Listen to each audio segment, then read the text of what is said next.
And what a show we've got lined up for you this lunchtime. We are very excited because look who we're about to chum up with today. Yes, we loved him as Ross Geller in Friends. It's Hollywood actor turned director, David Schwimmer.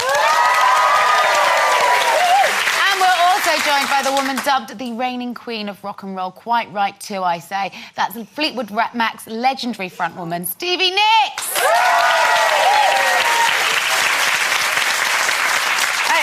It's fantastic to have you both here. We don't often have an all-American guest lineup. How are you finding our unseasonably good weather here? Interesting. It went from raining and cold to hot.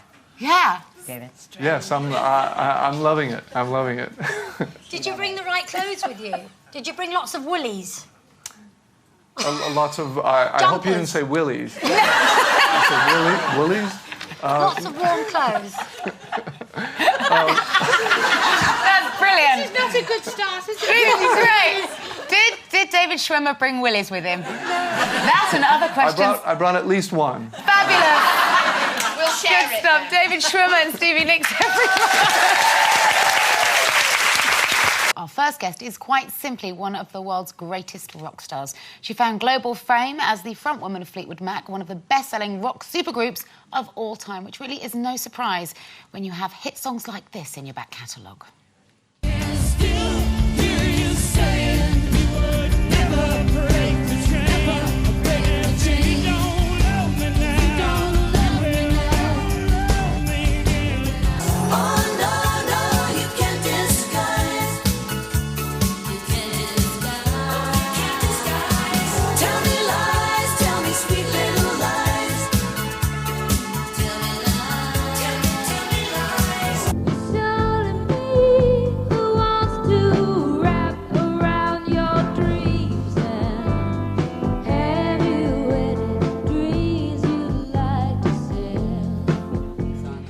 Oh, ladies and gentlemen, she's here with us today, Stevie Nicks!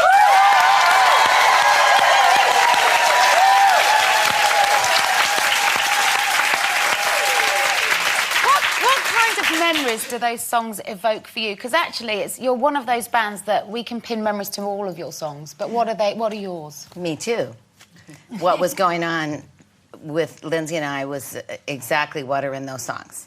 So when I see them, then I go right back to what was happening at that time. Are they always happy? Happy times? Not always happy, but now I can look at them and see a lot more fun and happiness in them than I think I did when they were actually happening. You know, so now they're precious.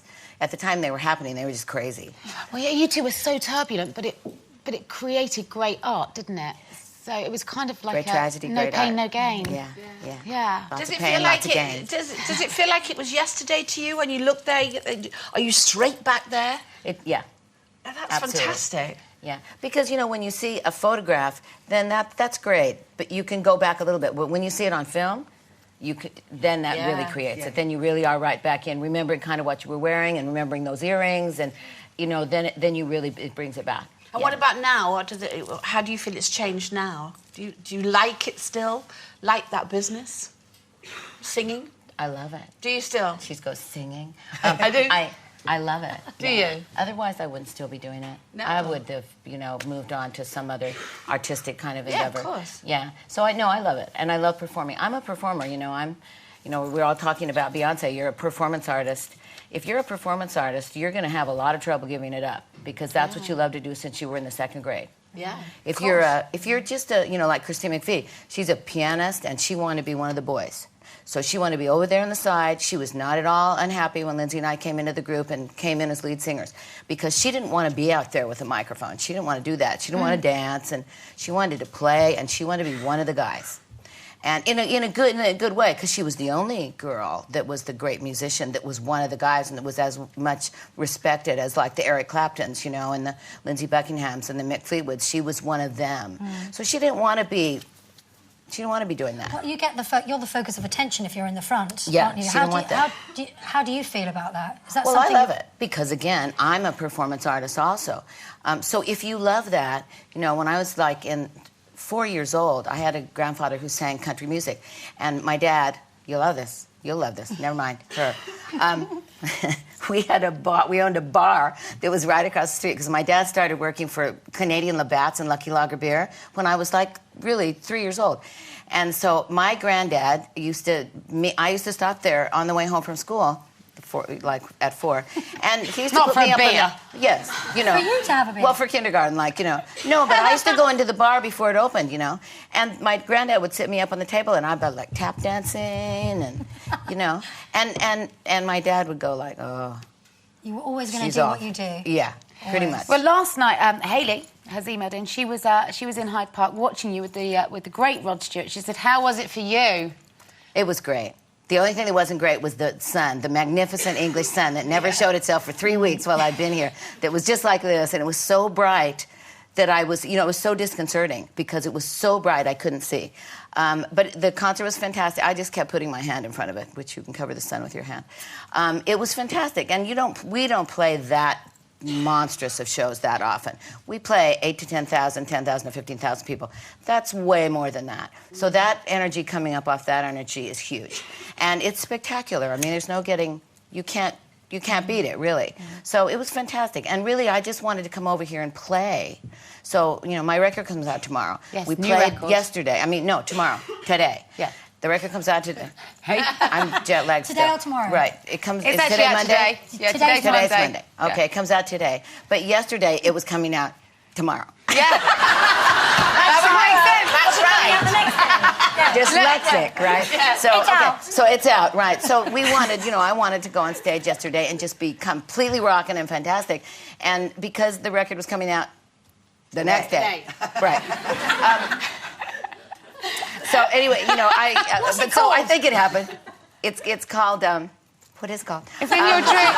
In your dreams. The album's Can't in your remember. dreams, and the single In is Your Dreams. Secret Love. And Secret Love is a And single. you worked on this record with Dave Stewart, who is just a great British I wish he was here singer-songwriter. with us. And you stole him English away. women. He would love being here. He so much. would would love love being on company. right here. Yes, he would. He's a really bright guy, Dave, and when he dedicates himself to something, he's really, really committed. So you invited him over to your house, and he pretty much didn't leave for a year, did he? Pretty much. I mean, he did. He went home, but he came like sometimes 4 times, sometimes 5 times a week, and we worked from 3 until midnight. We had catered dinners every night, so we were kind of like being in the 20s, like Coco Chanel and Man Ray and all the artists and the famous writers. Oh, wow. That's what we kind of did. So it was like we would call it in America in the 60s a happening. It was a happening. It was beautiful. Dave dresses up. So when Dave dresses up and he's filming, you're forced to kind of dress up a little, or you look really See, my dowdy son's next like to that. Dave. So the first thing in the morning, he's got a camera in your face. Yes, he does. But and Stevie, did I you could not- have turned that down. Can I say, you wrote poetry, you write a lot of poetry. Yes. And as a performer, which is very extrovert, I'm fascinated that then that's very introverted. And Dave Stewart, actually, didn't he start you off with poetry the first I time? gave him 40 pages of poetry in January 2010, and he actually, surprise to me, read it. I was so That's thrilled why he and didn't so leave, honored, Stevie. Sat there reading the He thing. read it. And so he came over 2 weeks later, and he said, basically, he's got his guitar around his neck, and he's like, all right, I like this poem. And I'm like, you do, really? You read it? You actually read it? And so he says, okay, let's go. And it's like, dun, dun, dun, dun, dun, dun, dun, let's go. And I'm like kind of sing-songy reading my poem, and all of a sudden, in about 10 minutes, we had written a really fantastic song. Well, here it is. We've got a clip from the video. So this is what started as a poem and ended up as sweet, beautiful music. Well, we already passed it, I cried. Ooh, listen to me, my secret love secretly died.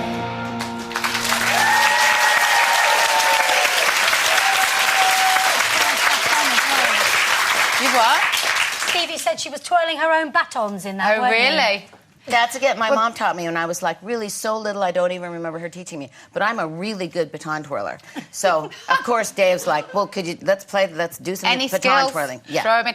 Last night you weren't the only woman playing a major festival. Did you see any of Beyonce's set? Like yourself, I came home from my set when I should have taken the shower, washed the hair, done the whole thing over for today, sat on the table in front of the TV and watched the entire set of Beyonce.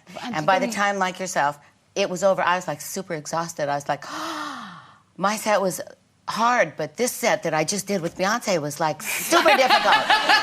I'm dancing, and you too, right? And it was like, I know her. I have known her since Bootylicious, because she wrote Bootylicious from from my riff. So 50% Stevie Nicks, 50% Beyonce Knowles. So and I know her from when she was a lot. So that was many years ago. So I've watched her grow up. So I saw her as a little twig girl, you know, whenever that was, many years ago. And she, you know what? What I love about Beyonce is this. Beyonce in person is really, no matter what her scant clothes are, and at 63 years old, I can totally relate to that. I said the same thing. You could have worn a really cute short skirt. I would have preferred it. I'm 63 years old. She didn't. That's what she likes. She's young. But at the same time, what she is she is an absolute lady in person, to me. She is gracious, beyond gracious. She stood there for a second and said, can I just take this in? Because we as performers do not see it that often. Well, women certainly don't, but I tell you the reason... And it's like, I'm getting goosebumps. And her eyes filled up with tears, my eyes filled up with tears. So it's like, that was a beautiful moment. And you know what? I believe in this business, and you girls have it, your graciousness is what carries you. It isn't how old you are, how young you are. Not me. How young you are, how beautiful you are, how short your skirt is. What it is what comes out of your heart. And if you are gracious, you have won the game. You certainly have. Thank you so much. Good luck with the record. Come and see us again. Stevie Nicks, everyone.